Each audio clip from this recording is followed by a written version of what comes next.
আসসালামু আলাইকুম। দূরে কাছে দেশ ও দেশের বাইরে যে যেখান থেকে আমার আজকের ভিডিওটি দেখছেন সবাইকে জানাই আন্তরিক শুভেচ্ছা ও অভিনন্দন। আজকের ভিডিওর টপিক হচ্ছে মাইক্রোসফট ওয়ার্ডের শেপ। আমরা যারা মাইক্রোসফট ওয়ার্ডে কাজ করি তাদের কিন্তু আমাদের শেপের প্রয়োজন। এখানে শেপের ব্যবহারগুলো আমাদের অনেকেরই মিসকনসেপশন আছে। আমরা আজকে শেপের কিছু ব্যবহার আমরা শিখব। তার আগে একটা রিকোয়েস্ট থাকবে, চ্যানেলে নতুন হয়ে থাকেন অবশ্যই চ্যানেলটা সাবস্ক্রাইব করবেন। যদি অলরেডি সাবস্ক্রাইব করে থাকেন থ্যাংক ইউ সো মাচ। যদি পেজ থেকে দেখে থাকেন অবশ্যই ফলো দিয়ে সাথে চলুন শুরু করা যাক। সর্বপ্রথম আমরা ওয়ার্ডটা ওপেন করার পর আমাদের যার যে ভার্সনে আছে এটা আমরা ইনসার্টে পেয়ে যাব। শেপে ক্লিক করলে দেখেন এখানে অনেক ধরনের শেপ আছে, দেখবো আসলে কোন শেপটা কিরকম দেখতে। আমরা এখান থেকে এক একটা, আমি সবগুলো না, আমি কয়েকটা শেপ ব্যবহারটা শিখ। প্রথমে আছে রেক্টেঙ্গেল। শেপে ক্লিক করার পর কিন্তু আমরা লক্ষ্য করতেছি যে আমাদের যে কার্সরটা এটা কিন্তু প্লাস আইকনে রূপান্তর হয়ে গেছে। আমরা কি এখন আমি এটাকে ড্রয়িং করতে পারবো। আমরা ক্লিক করে ছেড়ে দিলাম।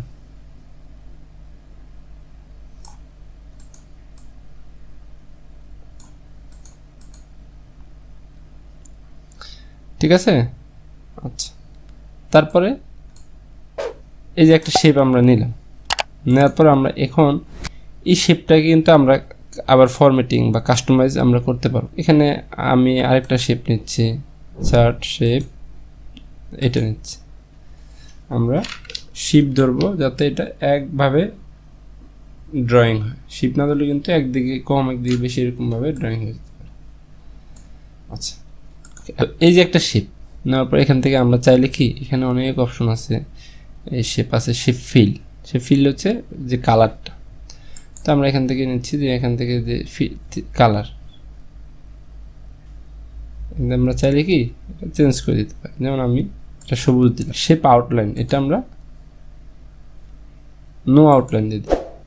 এই শেপ ফিলে আমরা দেখতে পাচ্ছি এখানে টেক্সটিউর, প্যাটার্ন, তারপরে গ্রেডিয়েন্ট, এখানে অনেক অপশন আছে। তা এবার চাইলে আমরা কি এটাকে পিকচার আকারেও রূপান্তর, চাইলে আবার এখানে যে কালারগুলো আছে যে আমি এই কালারটা দিতে চাচ্ছি না, আমি অন্য একটা কালার দেবো, সেক্ষেত্রেও করা যাবে, অসুবিধা নেই। টেক্সচার কি আছে এখান থেকে কেমন দেখা, যে আমরা গ্রেডিয়েন্ট দিতে চাই, গ্রেডিয়েন্টও আছে। যদি আমরা পিকচার দিতে চাই, কি পিকচারটা আমাদেরকে সিলেক্ট করে দিতে হবে যে আমি আসলে কি পিকচারটা দিতে চাই। এটা নিচ্ছি, পিকচার কিন্তু চলে আসছে। তো ওকে, এই হচ্ছে মোটামুটি ফরম্যাটিং। এবং এখানে যে শ্যাডো ইফেক্ট, আমরা চাইলে বিভিন্ন ইফেক্ট এখানে দিতে পারি, যেমন এই যে, ঠিক আছে, চাইলে শ্যাডো কালারটা আমরা এখান থেকে চেঞ্জ করে দিতে পারি। এই যে ওকে, 3D ইফেক্ট দিতে পারি এখান থেকে। তারপর হচ্ছে আমরা এটা আমরা শ্যাডো দিব না, এটা নর্মাল দিয়ে দিই। এটা যদি আমরা এখানে বসাই, এখানে কিন্তু কিছু বিষয় আছে, যেমন এটা আমি চাইলে যে এটা পিছনে দিব, এই যে এখানে সেন্ড টু ফ্রন্ট, ব্যাক, এরকম অপশন যদি আছে, আমি যদি ব্যাকে দিয়ে দিই, এটা এই যে আমাদের শেপটা এটার পিছনে চলে, এটা সামনে নিয়ে আসতে হলে আবার ব্রিং টু ফ্রন্ট নিয়ে আসলাম। এই যে শেপ ফিলের কালারটা যদি আমি চেঞ্জ করে দিই, তো আমরা দেখতে পাচ্ছি এখানে বাংলাদেশের পতাকা। এবং এখানে আরেকটা বিষয় হচ্ছে এখানে বর্ডারটা রয়ে গেছে, তো আমরা এটা আউটলাইনে ক্লিক করে নো আউটলাইন দিয়ে দিই, ব্যাস।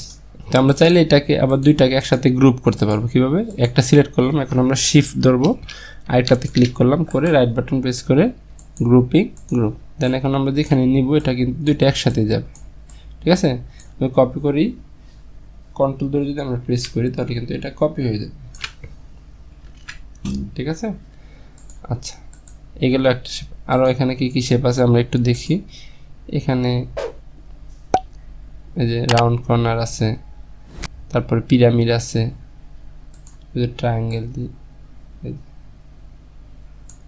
ঠিক আছে। আমরা এখান থেকে একটা কালার দিয়ে দিচ্ছি। তারপরে আর কি শেপ আছে, এই যে আর অনেক দিকে দেখা যাচ্ছে যে লেখা থাকে যে এই দিকে।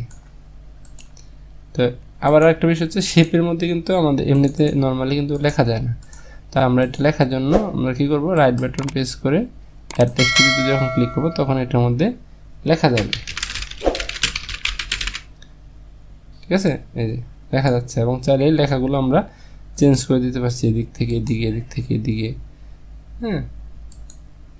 এই এবং কালারটা তো একটু আগে দেখলামই আমরা, আসলে এটা কি কালার দেওয়া যায়, ঠিক আছে। এই তারপরে আর কি শেপ আছে দেখি।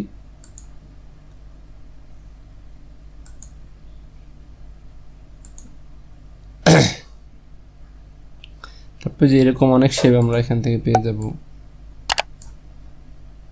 তারপর হচ্ছে এই যে এটা একটা শেপ,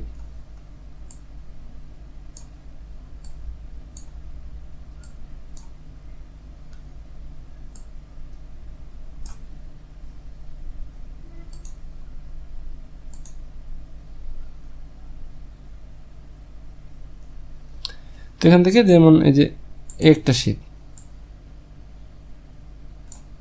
এই যে অনেক সময় দেখা গেছে আমরা শিরোনাম লিখতে গিয়ে এরকম এই দিই না, যে বিষয়টা কিন্তু এরকমই যে এখানে একটা পর্দা নামতেছে, ঠিক আছে। তো এটার মধ্যে আমরা কি রাইট বাটন প্রেস করে আমাদের হেডলাইনটা কিন্তু এখানে লিখে দিতে পারবো। এটা টেক ডাইরেকশন এভাবে আসছে, আমরা এটা টেক ডাইরেকশন এখানে ক্লিক করলে আবার করলো, দেন ওকে, ঠিক আছে। তারপরে এখানে আর কি কি শেপ আছে আমরা একটু দেখি। এটা একটু কালার দিয়ে দিই,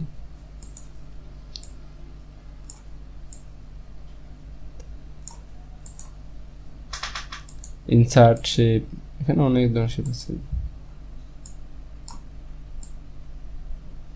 এই